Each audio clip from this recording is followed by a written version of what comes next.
Beretta M1934 is one of the less known pistols of the Second World War, even though it was the standard issue sidearm for one of the major Axis powers, Italy. But let's start with the story of the Beretta company. It is the oldest active firearms company in the world, being first documented in 1526 when Bartolomeo Beretta from Gardone sold 185 arquebus barrels to the Venice arsenal, receiving payment of 296 ducats. Cannons made by Beretta have equipped the Venetian fleet in the Battle of Lepanto in 1571, and guns made by Beretta were used in every major European conflict since 1650 until today. But Beretta was not a real company. Every Beretta gunsmith was learning the trade from his father and then worked in his workshop. Only at the beginning of the 1800s, more specifically in 1832, Pietro Beretta officially registered the company Fabbrica d'Armi Pietro Beretta in Gardone Valtrompia, a major mining center and metal working region since antiquity. In 1903, Pietro Beretta's nephew, also named Pietro, expanded and modernized the factory, increasing the number of employees from around 130 to over 1500. The Beretta company became a well-recognized brand all over the world, especially for its hunting guns. But after a short while, in 1914, the First World War broke out, and so Beretta had to shift to wartime production. Tullio Marangoni, a brilliant engineer employed by Beretta, designed a new pistol meant to replace the Glisenti 1910 that was in service of the Italian army, a big, heavy, expensive, and not too capable pistol. So, the Beretta M1915 pistol was born in the 9mm Glisenti caliber. This is the first semi-auto Beretta pistol, and it already has the design hallmark that the Berettas are known for, the open top slide. Next was the M1917 model, almost identical with the 1915 but in 32 ACP, and was followed by M1922 that now has a fully open top slide. All these three models have an internal hammer. The model of 1923 is the first design with an external hammer, chambered in the 9mm Glisenti that was still the official cartridge of the Italian army. In 1930, the Italian army starts the process of adoption for a new pistol, so Beretta produced the 1931 model in a smaller format and chambered in 7.65, and immediately after, based on the user feedback, the model 1932 that is identical with the 31 except has an enlarged bottom grip for better ergonomy. Both the 31 and 32 models can be considered prototypes as they were produced in reduced quantities. The Italian army wanted a more powerful cartridge, so Beretta M1934 model came to be, chambered in the 9mm short.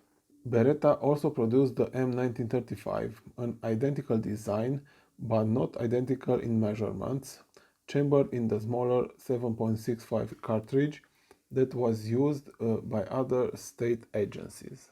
In October 1936, the Italian army, after long discussions, finally adopted the M1934 model as the official sidearm of the Italian army. The model was produced from 1934 until 1987 in more than 1 million units, and they were all produced only in the Beretta factory. The official CIP name of the cartridge used in the 34 is 9mm Browning Court, but it is also known as 9x17 or 380 ACP.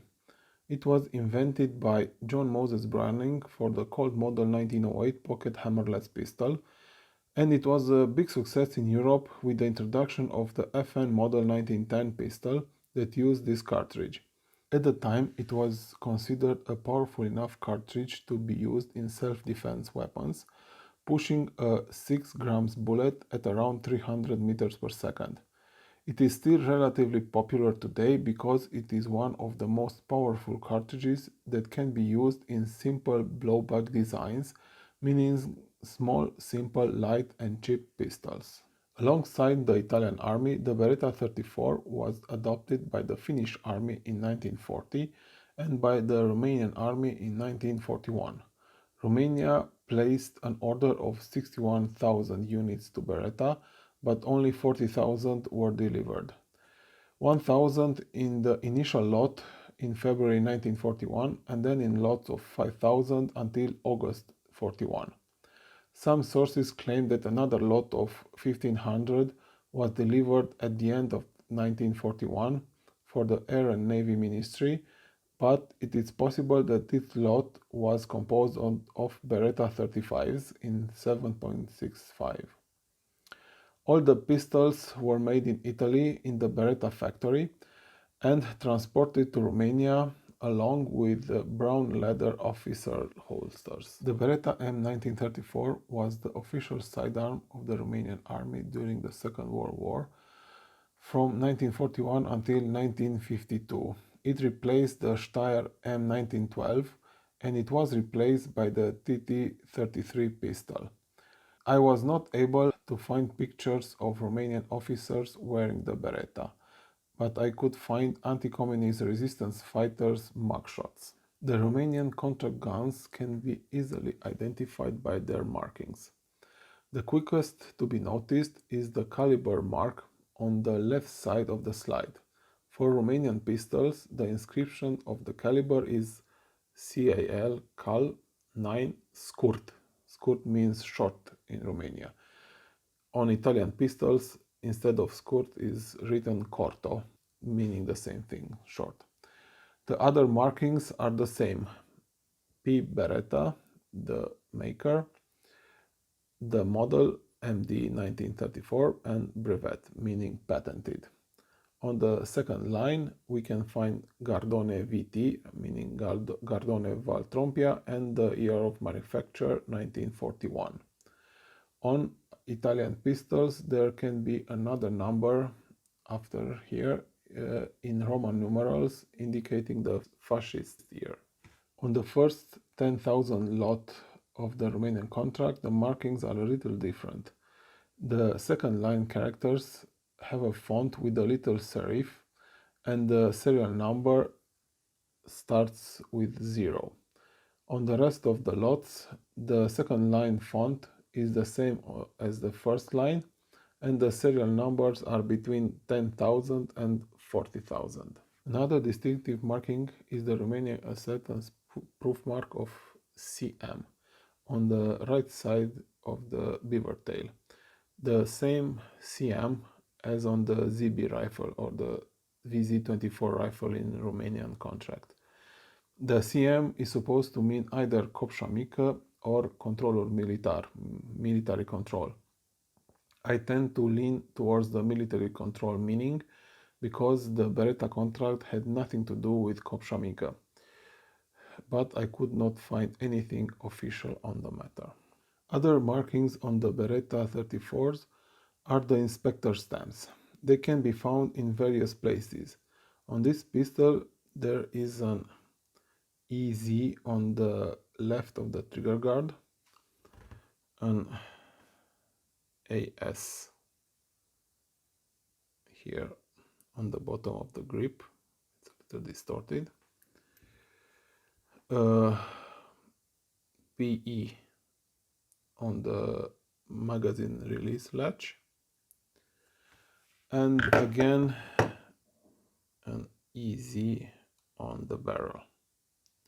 The EZ shows up on a lot of Romanian pistols. On my pistol there are another set of markings from Germany.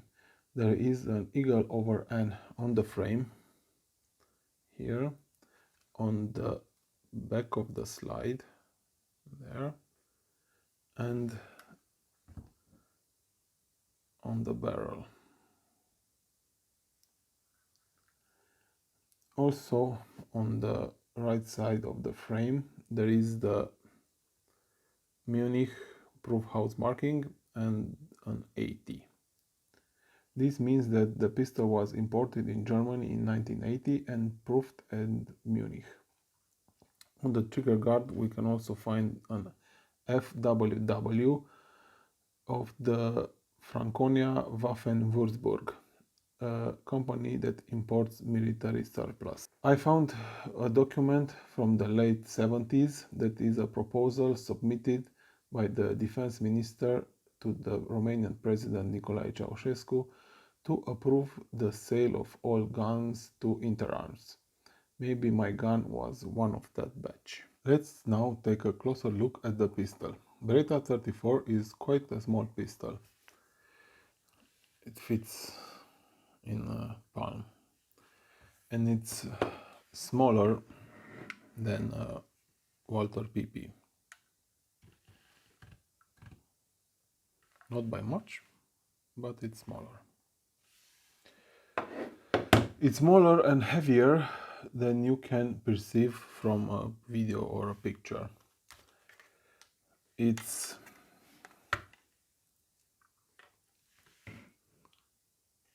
15 centimeters long.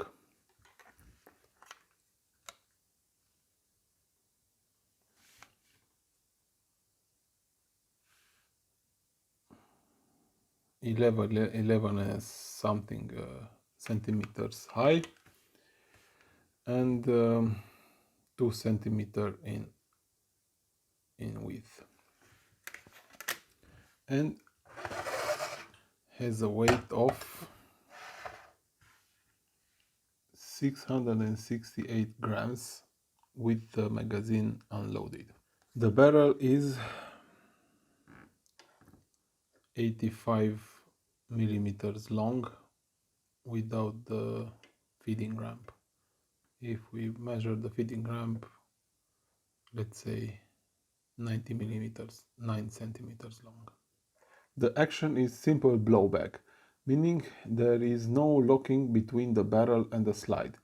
Only the mass of the slide and the power of the springs keep the chamber closed for long enough for the bullet to leave the barrel and the pressure to drop to safe levels. The bluing is very nice and high polish, especially on the slide. It's like a mirror. Also, the prints can be very easily seen. The barrel is also blued, but it has turned brownish. This is a common defect on most wartime Beretta 34s and 35s. This is the original bluing. This gun has not been refinished. The magazine is extracting by pushing a heel release at the bottom of the grip. This was the common design of the era.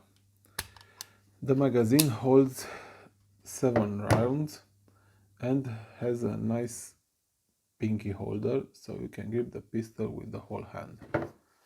Without it, the little finger is without support. With it, it's just fine. On the left side of the frame is the safety lever. It rotates 180 degrees. Forward is the fire position with the red dot visible, and backward is the safe position. There's also a S there for safe. It also doubles as a slide stop when it is pushed into the notch in the slide. The spring is extremely heavy, so to rack the slide better, to cock the pistol and then run the slide back, and the safety lever automatically jumps up and enters that notch. The pistol does not have a hold open feature like modern pistols. The slide does remain open after the last cartridge is fired, but it's held open by the magazine follower. If the magazine is extracted, the slide drops forward. But it can be fixed at the rear with the safety lever. So this is caught on the follower, but you can put it on safe pull it a little back, and now it stays in the slide stop, and you can get out the magazine without the slide dropping forward. This assembly of the pistol is quite easy. We have to pull the slide back and extract the magazine, and then just tap the barrel. On some pistols you can tap it with the hand, and this one it's a little tight fitting, so you need a rubber mallet. Just tap it a bit. The barrel exits from that rail, and you can extract it. After removing the barrel, release the slide and guide it forward and off the frame. Also the guide rod and the spring will come out. The last thing to do is removal of the safety lever, and this is it, the Beretta 94 disassembled. The grip panels were designed with forethought. Unlike other pistols of the era with plastic grips that cracked easily, Beretta enveloped the plastic with a metal frame. So there's a metal on the back side and also on the sides, and also the latch on the grip is metal. Same here, metal on all the sides except on the bottom, and here a little bit at the top where is the cut. On the panels you can see the original Beretta logo. The internal mechanism is quite simple and rugged. There are only a few components. The trigger pushes the sear using this T-shaped piece. The top part acts as the disconnector, and the bottom part is the trigger bar. The top enters a small cut when the slide is in position. When the slide is not at the rear, the bar is pushed down, and the bottom part cannot engage the sear. If the slide is in position and this part can rise up, then the bar can engage the sear.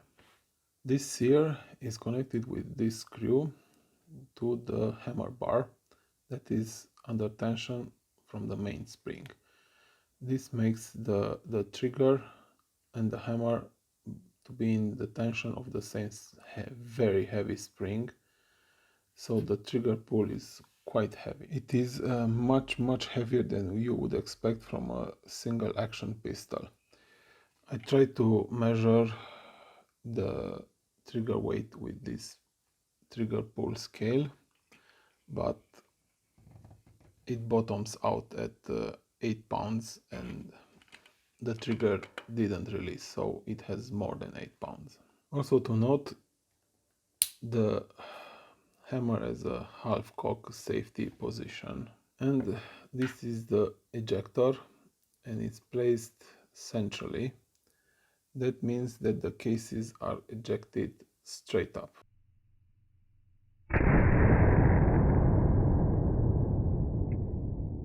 And there are really no other parts on the frame, just these few. The slide is also very simple. The front sight is part of the same metal block as the rest of the slide, and the rear sight is mounted in a dovetail, so it is drift adjustable. Then there's the extractor, also mounted centrally, and on the inside we can see the bolt face where the firing pin protrudes when it's pushed on in the rear by the hammer on that part. And that's pretty much it. Very simple. The spring guide rod also has a double function. Its rear is pushed by the spring against the safety lever that is profiled as to provide snappiness. So there are two flat parts where the guide rod can rest and a rounded part where the trigger with the safety moves. So by pushing on it, it stays on two positions, and on the rear, when the safety is in the rear, the flat makes it so it wants to rise up, so it enters the notch on the slide to provide the slide stop.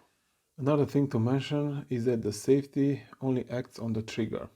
When it's in the fire position, meaning forward, there is a cutout here that allows a stub on the trigger to pop up. When the safety is in the backward safe position, that stud cannot rise, so the trigger is blocked. Reassembling the gun is easy. First, the safety lever.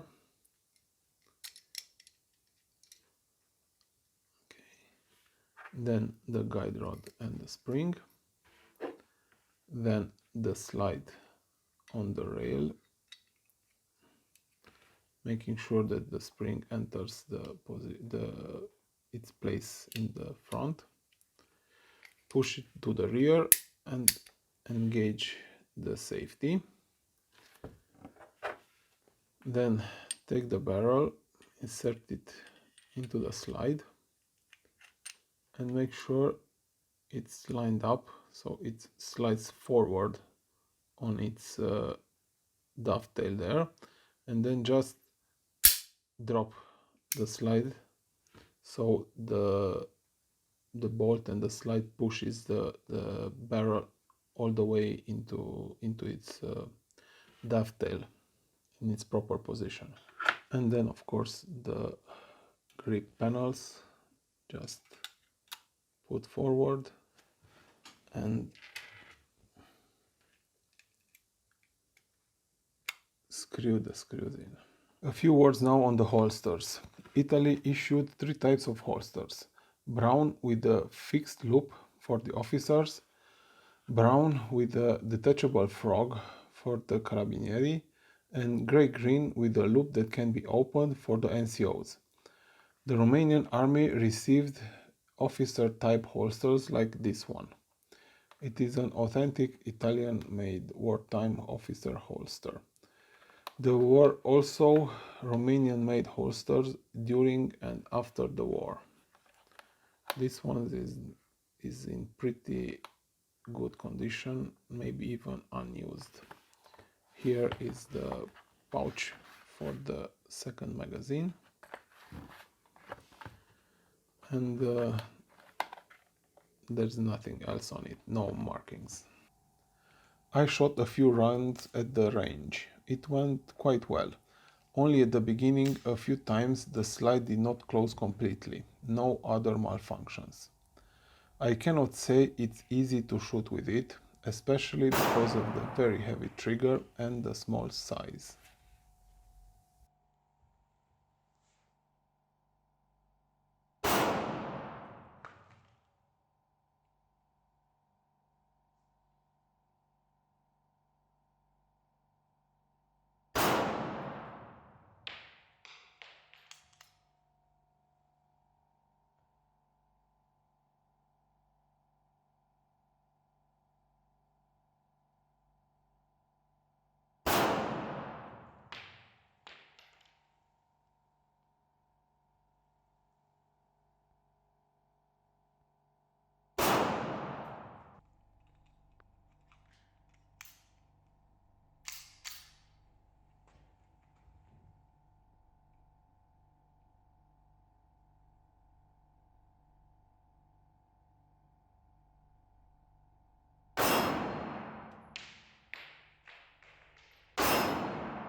Surprisingly, I shot better with one hand than with two.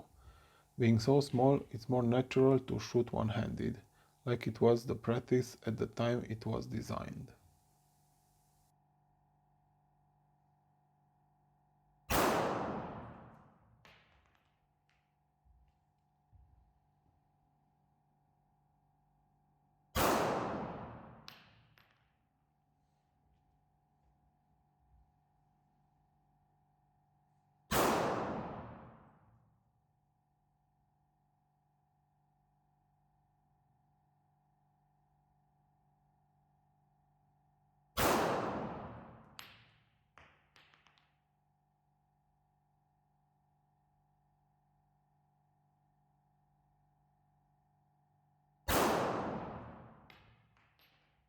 The Beretta M1934 is a very well regarded pistol for its simplicity and its ruggedness, but it is less known by the public at large because it was not used by the main combatants of the Second World War, and as such it was not pictured in movies and other media. In Romania it was used for a very short time, but in Italy it was used by the army and other state organizations until the late 1980s. It is small, light and trustworthy. Too bad it is almost unknown in Romania.